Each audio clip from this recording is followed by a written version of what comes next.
view this later if you need to. So happy Friday. What is today? The 17th. For myself, what is this day? This will be day 36 of quarantine. It's been 36 days since we've basically seen other people besides ourselves. That was the last time I think we met with our softball team was 36 days ago. That's crazy to think about. So I hope you're staying safe and getting some work done. I'm trying my hardest not to give you guys too much because I know that you guys got a lot going on with other classes. So do you feel like we're moving at a decent pace? Would you need, I mean, do you need me to back off at all, or is what's happening okay? Good? Somewhat good? Okay. I just, like I said, I want to, I'm trying my hardest to not crush you with, with the History 102 class when you got other classes out there, including your major stuff. Did you guys get the email on pass-fail? Did you guys get that email? Okay, make sure you read through that thoroughly. I know that there's 4 departments that opted out, including nursing and education. I mean, it's obvious that nursing and education would probably have to do that because scoring wise and those types of things, they're very heavily accredited, and they got to like post different types of things that are different than other majors. I'm not sure why computer information systems and nursing, or excuse me, and theology didn't do it. I don't know. But as far as this class is concerned, what will go on in all of your classes that have moved into the remote world is you're basically going to be able to see your grade at the end of the semester and then decide if you want to count those points or if you just want to take a pass-fail on that. Does that make sense? All right. They're not going to make you decide before you know essentially what your final grade is. Okay. That's what I thought was going to happen, was they're going to make you decide like right now. But you're going to be able to see your final grade in the class and then decide whether you want to make it a P or an F. Okay. I'm not sure, basically what that means is you're going to decide, basically what it comes down to is you're going to decide whether you want to take the points or whether you just want to take a P. Because it doesn't matter if you're not going to pass the class, and it doesn't really matter whether you pass it with, no points or the F. But, and I'll be more than happy to advise and consult you guys if you need to talk to me on some of those things, not even in this course. Okay. So don't hesitate to ask me. Hopefully I'm someone that you can come to if you have questions on those things. But certainly you athletes out there need to be consulting with your coaches about what to do, because there's eligibility requirements and things like that go into it. And for your all students, you need to be consulting with your advisor so that you can make sure that the choice that you make at the end of the semester, whether it's take the points in the class or take a P, is the right choice for you. Okay. So just make sure you're staying up to date on that and seeing how you want to proceed with those things. A couple other announcements. Make sure, if you haven't already, I think I got about 20 of them in now.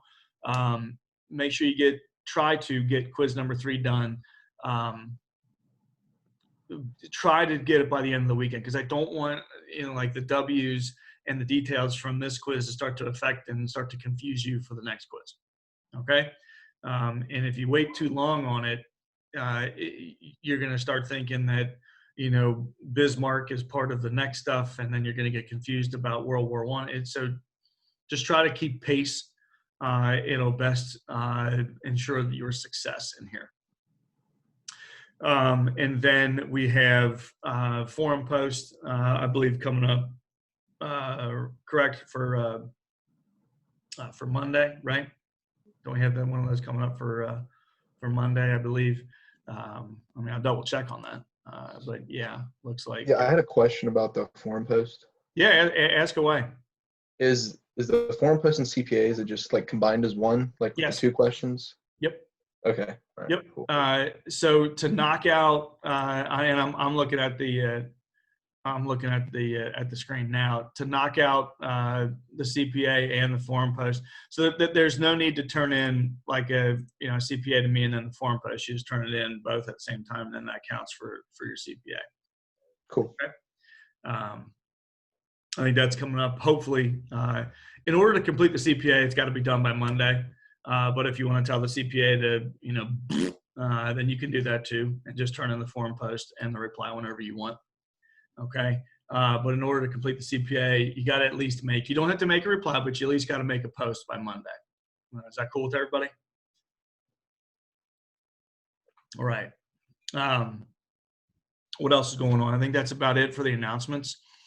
I want to spend a little bit of time today discussing maybe if you guys got into chapter 28, which is World War I. I'm going to type some things into the chat here. Do you guys have any? Because we finished up with the notes. I posted those notes last night. Not last night. Yesterday afternoon sometime. Finishing up those imperialism notes, and try to view those, if not today, then this weekend. So we finished up kind of where everybody is now taking land outside of their territory, okay, including the United States. And what starts to happen is that the world is a finite place. There's only so much land that can be taken, so much meaningful land that can be taken. And after about 25 years of imperialism and everybody going out and grabbing different parts of land here and there, you're going to run out, okay? And that running out starts to happen right around 1910, right around that area, where you start to get some causes and some things that start to turn into major disagreements between nations, and major disagreements between nations more often turn into wars. Okay, so what are some things that you can think of if you guys did get into it? Maybe you know this from having a past course that you can help the rest of us. You can type it into the chat, and then I can, if you're comfortable, I can come to you after you type it in, instead of just having people blurt stuff out. But can you think of any causes? Can you think of anything that really is going to turn a situation from cold to hot? Is basically what we're looking for. We're looking for tensions are always there between nations. They're there today. All right.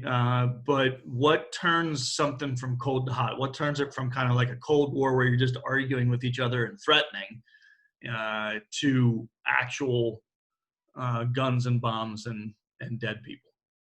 Any thoughts on that?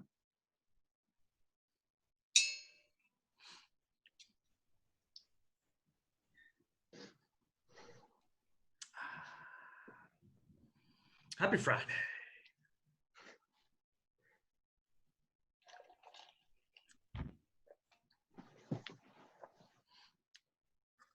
Awesome. I'm seeing, let's see here. Okay. Professor Eagan's chiming in. Oh, yeah, right there. Good. We got one coming here. Hey, John. All right, buddy. So with territorial arguments caused the assassination of the Archduke to be an excuse for war. Ooh, okay. So you're bringing in all kinds of cool stuff. Over the weekend, I'm going to post some very helpful videos, video links. All right. I'm going to post those in Canvas over the weekend.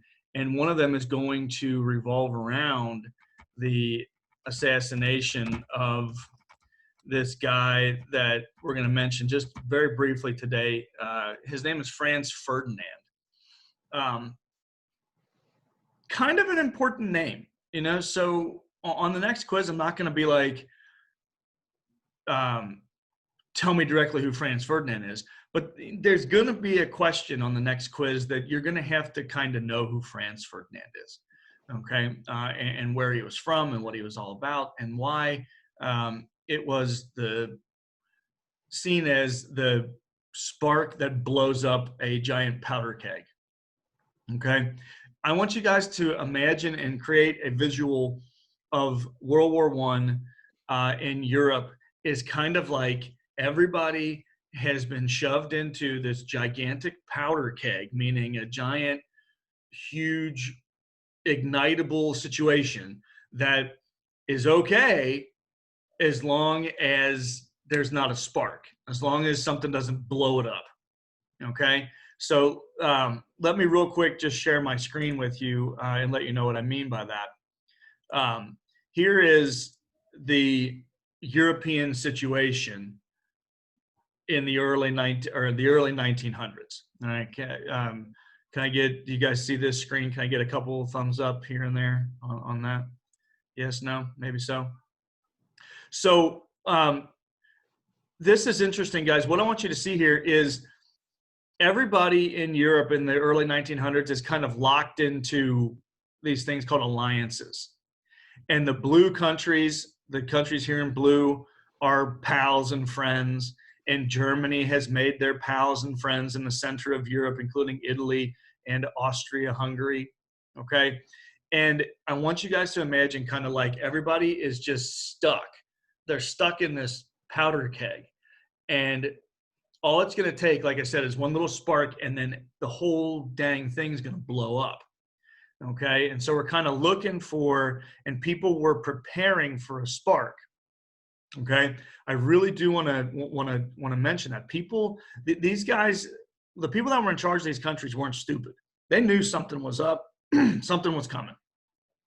So they start prepping. They start getting ready for war, and they're just kind of waiting to see what's going to ignite it, what's going to light the keg up. Okay, and where it comes from, ladies and gents, is this place down here. All right, it comes from an area known as Slavic, or sometimes it's called the Balkans. All right, these people down here, and I'll stop sharing the screen now because you can see a very similar map to that on page 848. Okay, page 848 is going to be really important for you to kind of see where everybody is within. Oh, that just said page. Sorry about that. Page 848 of your book, there's a nice helpful map in there. It's going to kind of show you where everybody is, and it's very similar to that map that I just showed you guys there. And what's going to happen is the Slavic nations, okay, and Slavic is it's an ethnic group. It's not like a racial group. It's like an ethnic group. It's like, you know, Irish or Spanish or German or whatever. And they're these people that live in Romania, Serbia, Bulgaria. They're called Slavs. They're Slavic. Okay. And their traditional brother, Slavic brother, was always seen as Russia. Russia always sees itself as kind of traditionally Slavic. Russia's like the United States. Russia has all kinds of different ethnicities, but the majority ethnicity that Russia likes to see itself as is Slavic, okay, especially during this era in our world. So basically what starts to happen is those countries, Serbia, mainly Serbia, but other places like Romania and Bulgaria, they're like, hey, what the bleep? Everybody else is getting their own country and getting their stuff. Why can't we have our own country? Okay, so a big word that comes back to play again, guys, is nationalism. Everybody wants their own stuff. Everybody wants their own country. And these people are like, hey, what the bleep? Everybody else gets their own country. Why can't we have ours? So the problem is that those places, if I can come back and share my screen with you again, the problem is that these places here are being dominated, and they want to be controlled because they're the profitable areas. They want to be controlled, and Austria-Hungary right here is like, no. You're part of our dominion. Okay, you're part of Austria-Hungary, Serbia. You're not your own country. And so there's people in there, the Serbians, all right, they're ticked off. They want their own place. And so these nationalistic groups start developing, very kind of ugly groups sometimes. Nationalistic groups sometimes are ugly. They're like, seen as like freedom fighters and those types of things. All right. And basically they want their own country. And it all comes to a head when what we see the not the elected leader, but the guy who's going to be king, all right, he's called the Archduke, but he's just like a prince. Austria-Hungary basically wants to go down to Serbia and tell them, hey, we're in charge here. So they have like a military parade in Serbia, in their capital. You can see it on the map. It's called Sarajevo. All right. They have a giant military parade there just to kind of punk the Serbians and say, you're not in charge. You're not going to get your own country. You are part of Austria-Hungary, and we're going to show you how many bombs and how many tanks and how many soldiers we got, and we're going to march them through your territory, and we're going to punk you guys out, and you're not going to get your own country, is basically what Austria is saying. Does that make sense to everybody? All right. So this is kind of what basically starts up the war.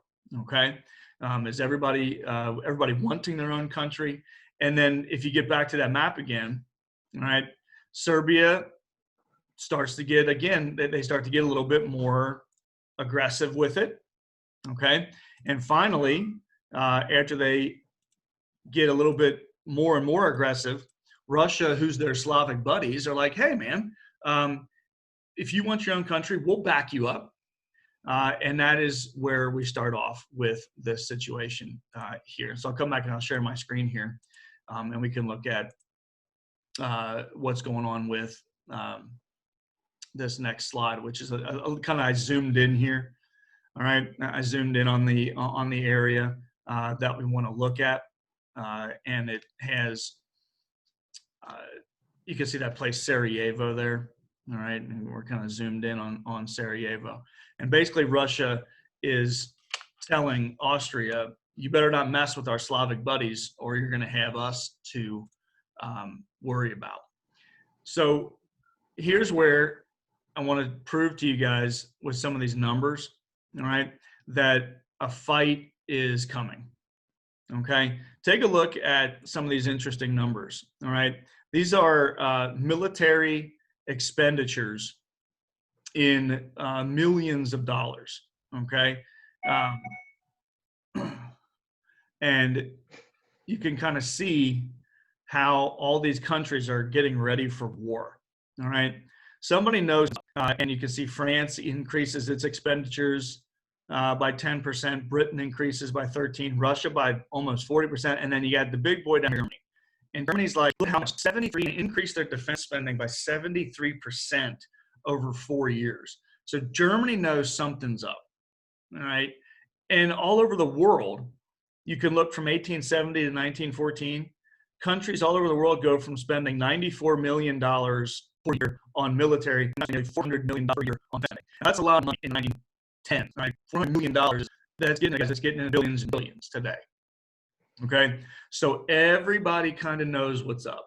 All right, everybody is getting ready. The word is called militarism.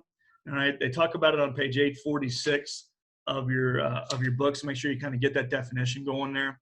Everybody knows what's going on. Everybody's ready for a war, and they're just kind of ready for the spark to start it. All right, this is a great image here. All right, it's an ugly image. It's hard to see probably from your computer, but I'll talk about it more on my notes when I post these later. Everybody here is kind of depicted as very ethnic and jingoistic, rage-charged in their own little ways. All right, can you guys see this image at all? Maybe yes, maybe a little bit. All right. The big one to look at is right here in the middle of the image. Normal, right? And this guy's got a gun kind of stuck up and who looks like a beast, you know. And this image, and you can see how mustache. Is the little dog. Like, everybody's depicted in their own kind of ugly way, except for the living in their papers. They are seen as the good guys in all this. We'll see whether that's as we go forward. One of that is spark the whole affair. Okay, so here's what it looks like. This is Franz Ferdinand. There's a couple of helpful video links posted on Canvas that I want you to look through, and they're going to go more in depth with how the assassination happened and where it happened and who these people were all about. That was heir to the throne. He was the son of the king of Austria. He was going to be the king. And so he goes to Sarajevo with his wife and his kids for this military parade where they're going to taunt and basically try and punk out the Serbians. This guy's there. His name is Gavrilo Princip. All right. He is the assassin. If I like to use the word stooge a lot because it's a funny word, but this guy is the definition of a stooge. Okay. And what a stooge is just kind of an uneducated dupe who gets, tricked and used by, like a puppet, by bigger powers to do something nefarious. Okay. This dude is a stooge. Okay. His name is Gavrilo Princip. He would belong to a group called the Black Hand. All right. And the Black Hand was kind of like a nationalist group, like, hey, we're the Black Hand and we're going to do underground stuff to make sure that Serbia gets its own country. And so they're terrorists. He was a terrorist.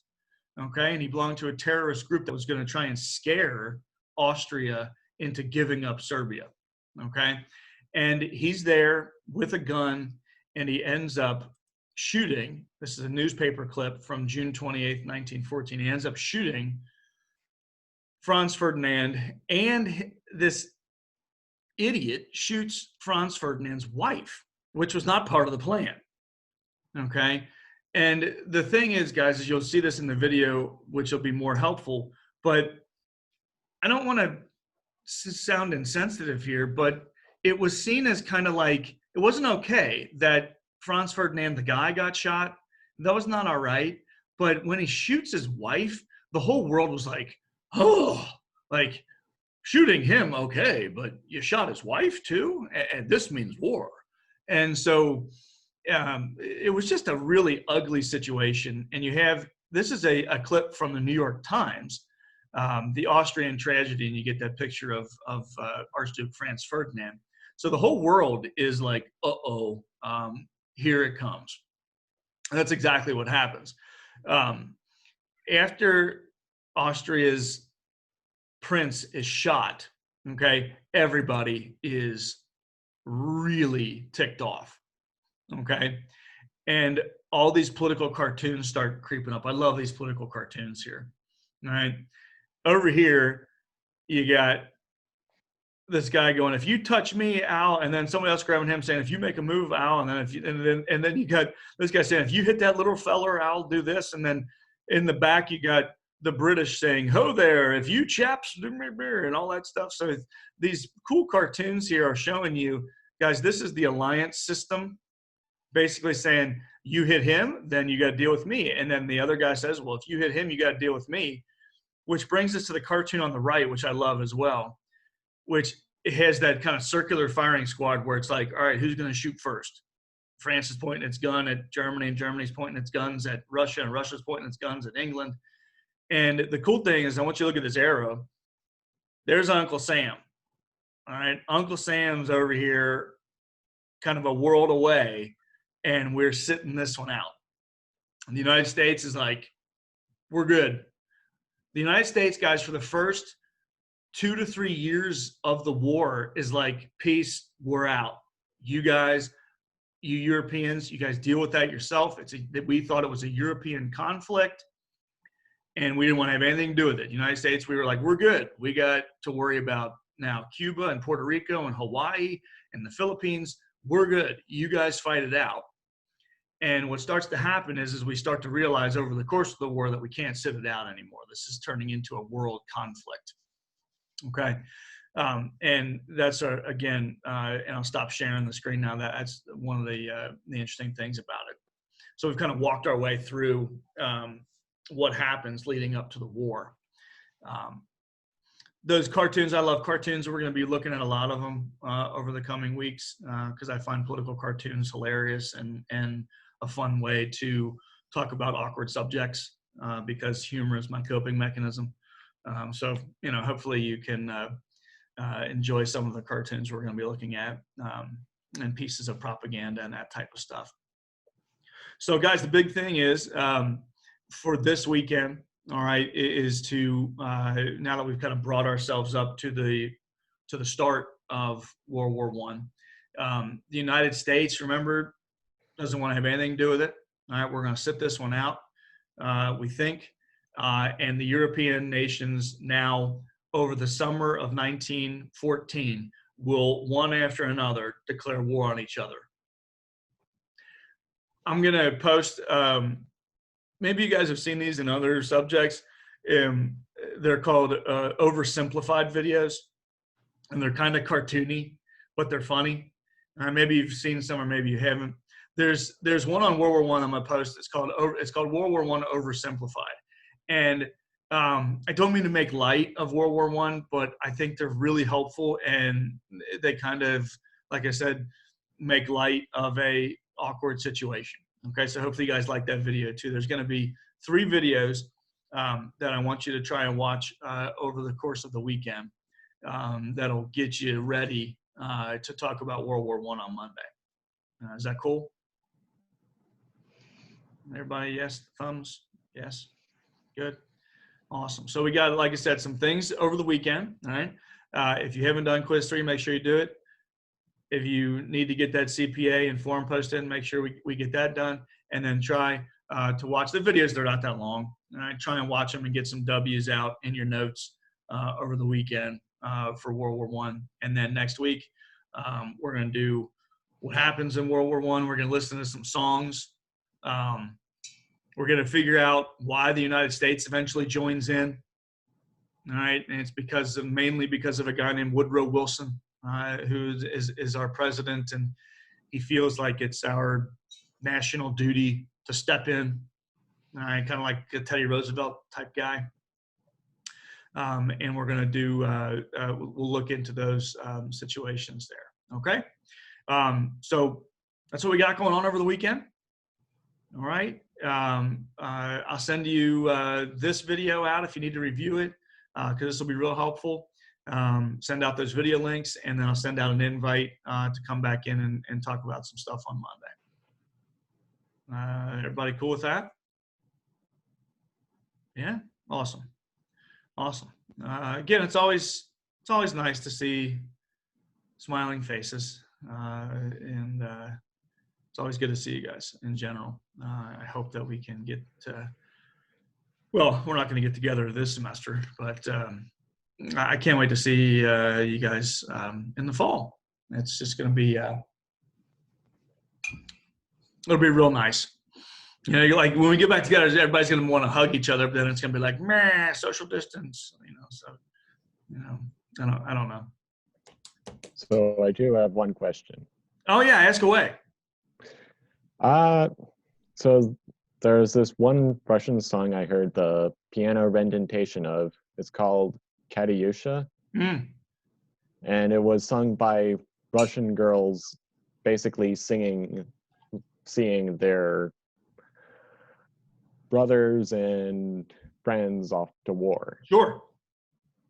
So are we going to play that at some point? I will look into that song. That wasn't one of the ones that we were going to listen to, but I'll definitely look into that, John. And we'll see if that's something that we can get into. We're going to listen to an American song called "Over There," which is talking about going over there and making the world safe for democracy. So there's a lot of propaganda from all places.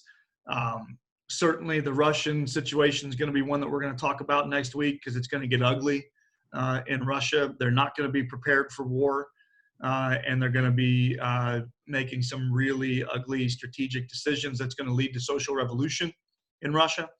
World War I, guys, is going to cause an entire social revolution in Russia. They're going to throw off their kings. They're going to kill a lot of their nobility, and they're going to go basically socialist communist. So it causes an entire social revolution. This war goes so badly. World War I goes so badly for the Russians that they're going to have a social revolution. And they'll just completely change their culture.